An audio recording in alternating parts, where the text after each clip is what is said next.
there very well may have been no better era for original role-playing games. Welcome to WatchMojo.com. There wasn't. And today we're counting down our picks for the top 10 PlayStation 1 RPGs. This is my era right here. For this list, we'll be strictly ranking RPGs that originated on the first PlayStation console. Fuck. That means because Chrono Trigger was originally on the SNES, it won't make the list here. That's fair. SNES gets the credit. I played Chrono Trigger on PS1, well, my PS2, backwards compatibility, and Game Boy Advance. Wait, Advanced? Is that the one it was on? I think Advanced. And it's one of the greatest games of all time. Sayonara, Chrono-san. Number 10, Star Ocean, the second story. Yes. Yes. If you're a fan of the traditional RPG style, this game probably made your list too.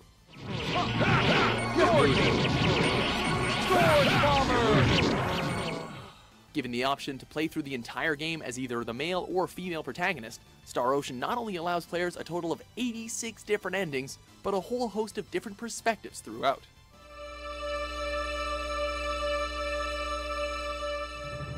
The game, however, does differentiate itself with its innovative real-time battle system, a rare application for its time.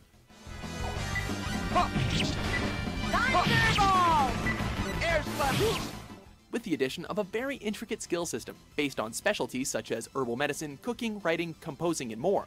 This RPG allows for a multi-layered playing experience.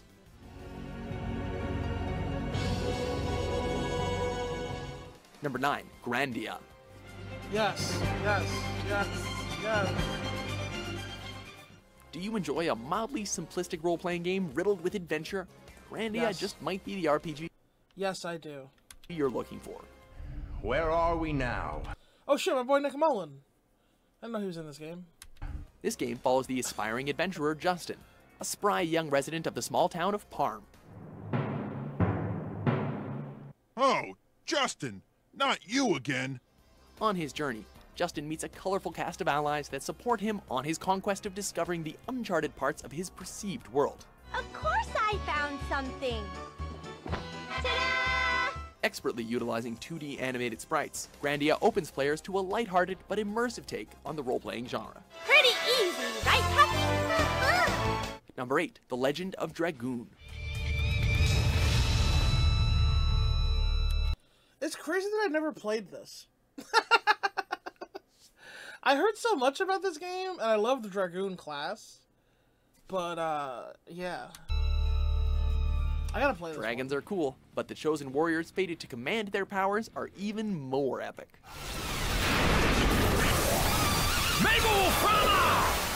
What begins as a long-winded war between two opposing countries leads to an internal struggle that is waged over the course of hundreds of years.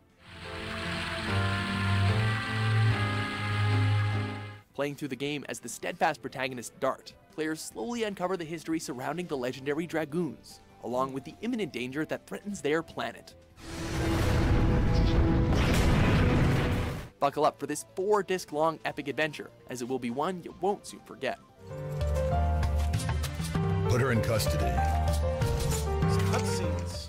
Number 7, Chrono Cross. We couldn't get Trigger, but we did get Cross. RPG fans, Some people like Cross more than Trigger. I found those people sus. But I'll allow it. only came across original masterpieces like this one once or twice every generation. Chrono Cross presented players with its spin on what fans all enjoy with the RPG genre, with its riveting storyline, extensive cast of characters, and incredible musical score.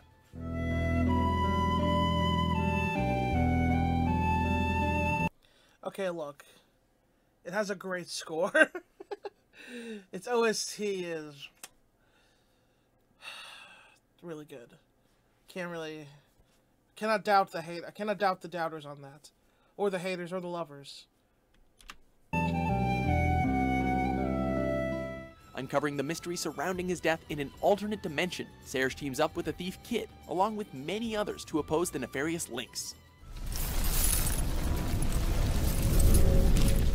If it wasn't the multiple story arcs that kept this disc in your console, it was certainly the 40+ characters available to recruit.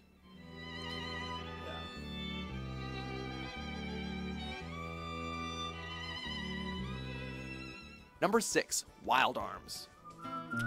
I've heard so many good things about this game. I gotta play this. I gotta play this game.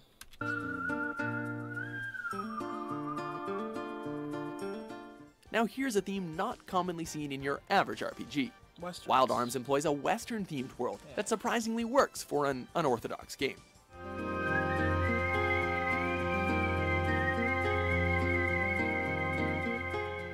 Set in the wasteland world of Filgaia, players follow the travels of Rudy and his gang on their fabled quest to go from rags to riches.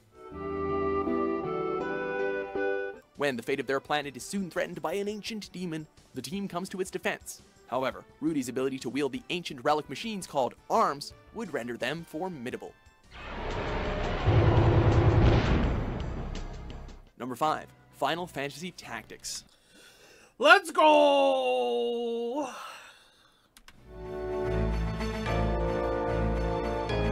Hell yeah, time for some grid-based strategy. RPGs have always commonly been about strategy rather than hack and slash, but this little gem essentially took the tactics aspect to a whole new level. Hey, it's in the name. Tactics. Borrowing a bit of inspiration from the XCOM games from across the pond. Here, They borrowed a lot from XCOM. That's just... it's the way it is. encounters took place on a 3-dimensional isometric field, and combat was slowed down to a Isometric grid-based combat tactical. turn-by-turn system. Turn by turn. Turn-based. Tactical. Isometric grid. Combat. Although the slower pace may have turned off a few people, this game offered charm, originality, and endless replay value with its class system. Screw catching all 150 Pokemon. Try collecting one of every class in this game. They're way more badass. Yeah, it actually is the draw, is to get all the classes.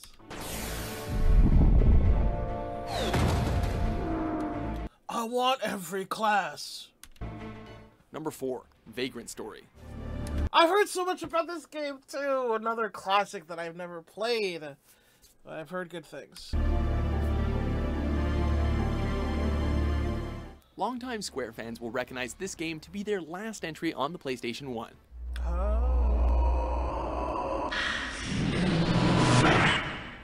Accumulating all they've learned from their previous RPG entries, Vagrant Story is a true hidden gem, mixing impressive amounts of depth with elements of Western and Japanese RPG influence.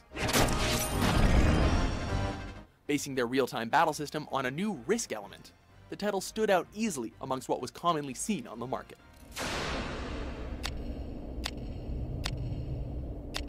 Oh, you can attack body parts. Number That's 3, cool. Suikoden 2. Suikoden 2, yeah. Do you like RPGs with a wide array of playable characters? Try over 100. A sequel to a slightly less acclaimed RPG title, Suikoden 2 takes place many years after the equally memorable original, and puts players in the shoes of a nameless protagonist that would soon command a rebel army against his oppressive home kingdom of Highland.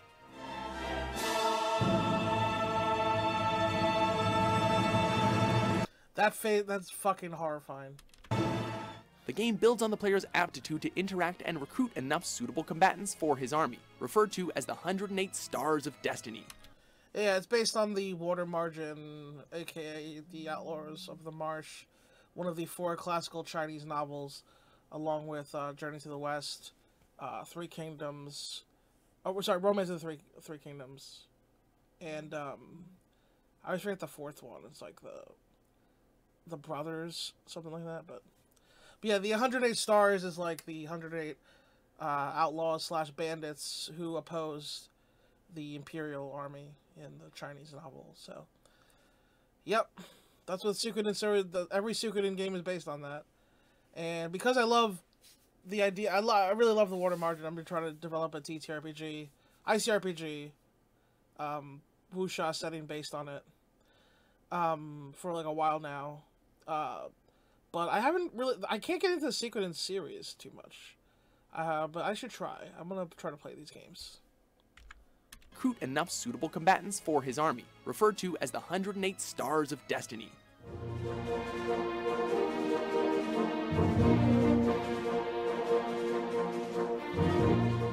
The unforgettable story of two friends torn apart by war was powerful enough for this title to earn a top spot in any gamer's collection.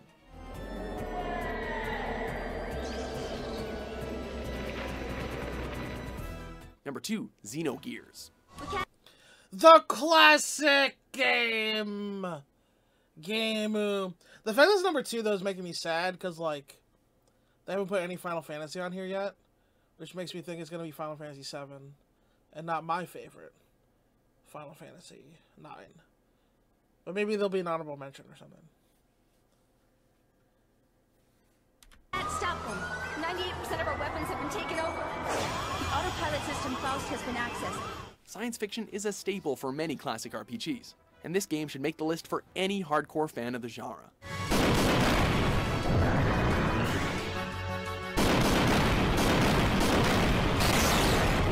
Xenogears introduces players to the story of protagonist Faye, a resident of the indigenous village of Lahan. My man Faye.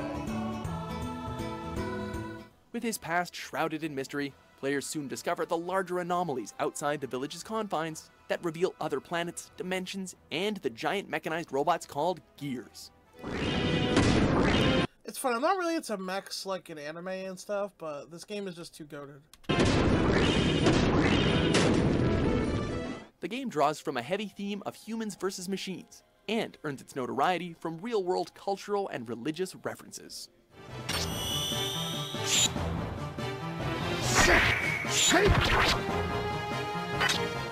Before we unveil our top pick, here are a few honorable mentions. Secret of Mana's gotta be in here, right? I never even heard of this game, Dragon Valor. It looks cool. I have heard of these games.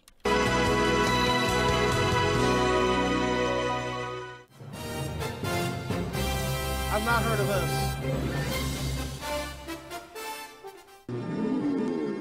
Oh yeah, of course. Of course, the classic Tactics Ogre, yeah. We put Final Fantasy Tactics on the list, so we couldn't put this. Also Vandal Hearts! Also Vandal Hearts! Yeah. Damn. Number 1, Final Fantasy VII. Motherfucker! How 9 wasn't even an honorable mention? Are you kidding me?